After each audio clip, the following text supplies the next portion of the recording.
and you're dealing with spirits in the house, they are merely wanting to be acknowledged.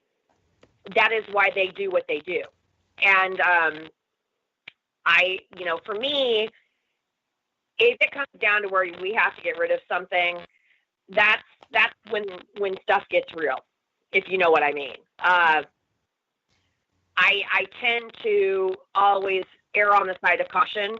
And, I do have a number of, resources available as well.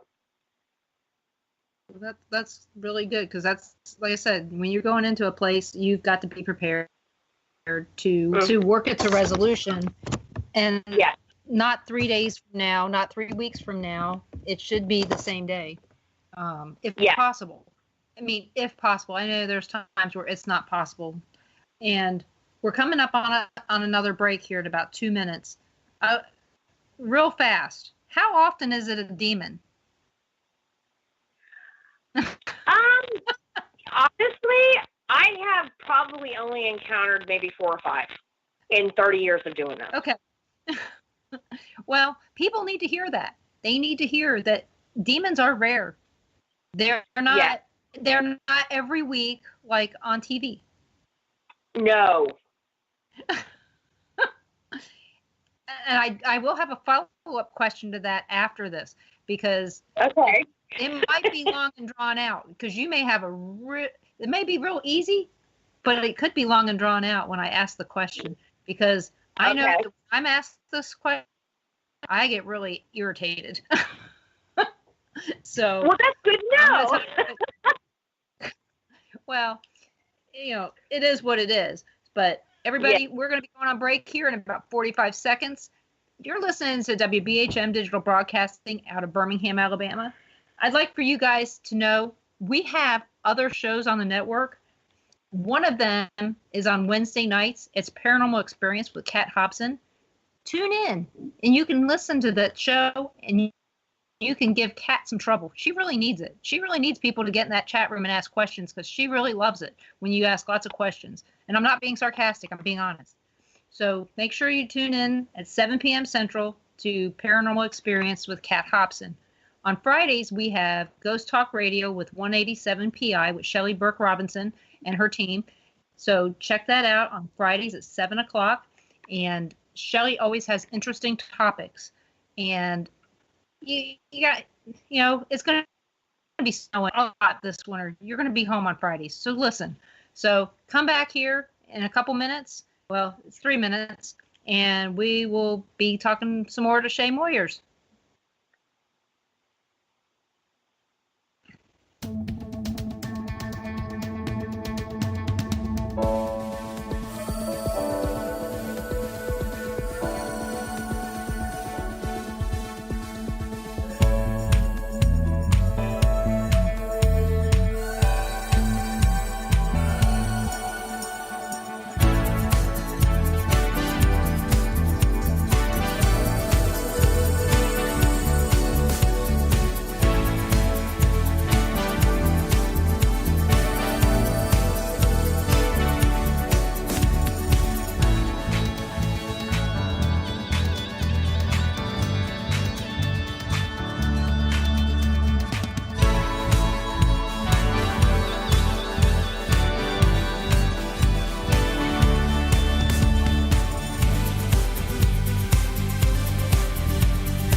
You are listening to WBHM Digital Broadcasting,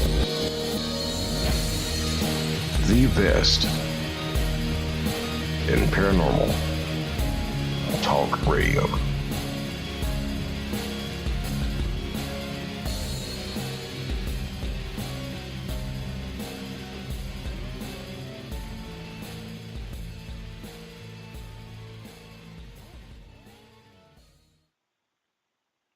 Welcome back to the Paranormal Pride. I'm talking to Shea Moyers. She's a clairvoyant medium. She knows a lot of crap. And she's here out of Kansas City. And the question I'm going to ask you, the one that irritates the life out of me, how many times have you gone into a residence that a previous paranormal team has gone into and told them they had a demon? Oh boy. Like I said, long and drawn out or really easy? Well, here's the thing. I've had it happen, yes, where I have gone on in by myself on a consult where they've had paranormal teams come in and investigate. And, they have said, there is a demon in the house. Now, I can tell you, many times it is not. But I will preface it with this. Sometimes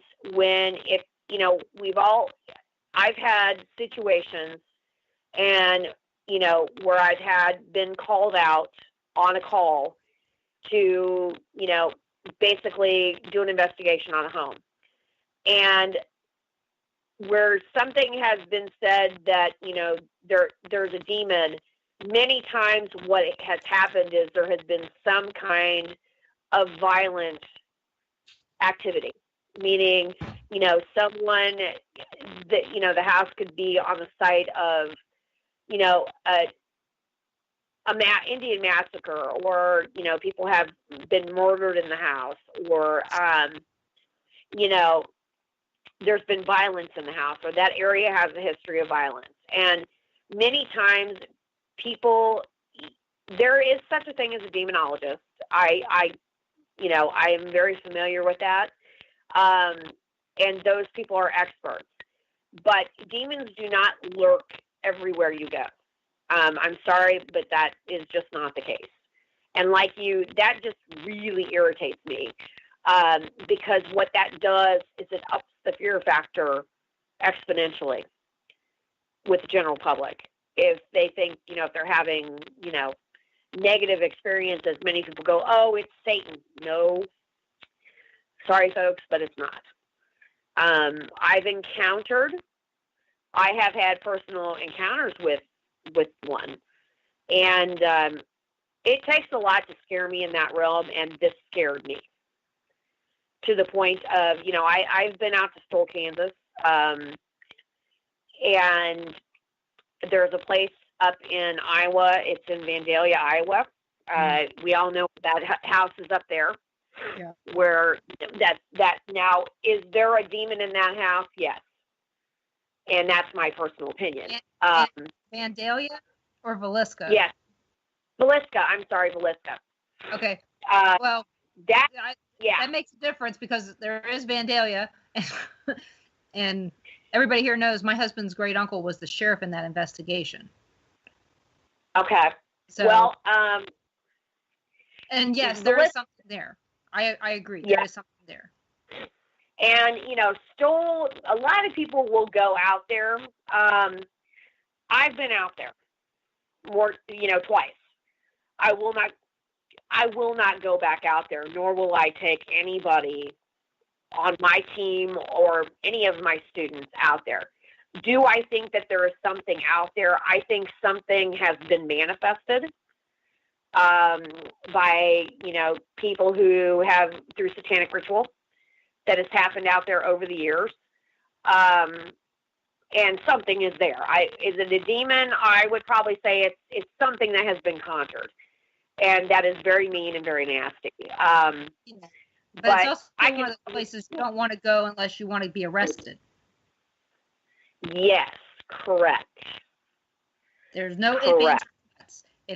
If they know that you're not from that area, you're going to be arrested or at least given a ticket. You're not going to be happy when you leave there. So, Exactly. whether it's a demon or a cop, either thing, you're not going to be happy. Well, We've been warned.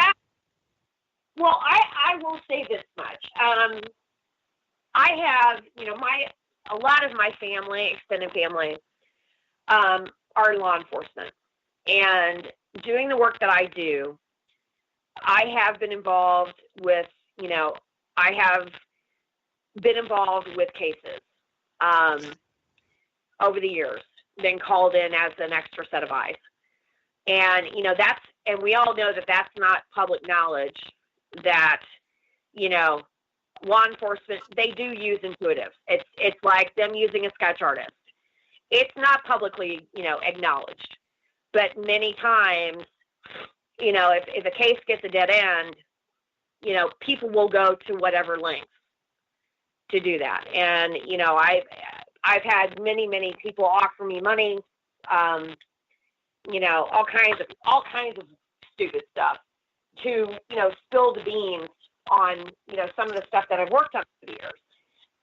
And I refuse. There are some mediums out there that charge to do that. I don't, because if I get a phone call in that capacity, many times we know that there's not going to be a good outcome. And that is very, very difficult. I worked my first case, I was 22 years old. And it traumatized me so badly that I shut down. I mean, literally shut down everything. And I didn't read professionally for almost 3 years. And it took a lot of coaxing. My first husband was really the one that kind of got me back in the saddle. And he's like, Shea, you have a gift that, you need to help people with this.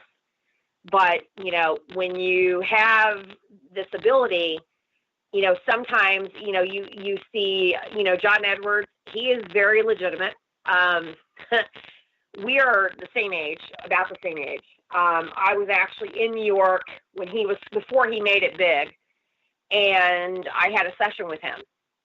And my father had passed away a couple years before, and there was no way that this guy, my age, I'm looking at him and I'm thinking, there's no way that this guy's legit, And I had got kind of a big head, like you do when you're young. And I thought, no, but this guy, he has an amazing gift. And he is legitimate. He knew things that were only between my father and I. And I walked away going, oh my God, this guy's going to be, huge. And look at him now. Teresa Caputo, she is legitimate.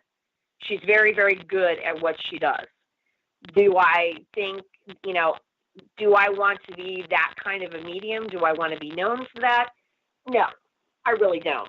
I've had opportunities that I've actually turned down just for the fact of I still want to be a normal person, if that makes any sense. As normal as you can be. No, as normal as you can be anyway. So yeah, I understand. And also John Edwards and Teresa Caputo both have had terrible backlash from the stuff that they do. Yeah. They've got haters and stalkers and all that. So along with the good comes the bad. I guess to balance it all out. So it's pretty bad. And with that, Carl had asked the question if you'd used your ability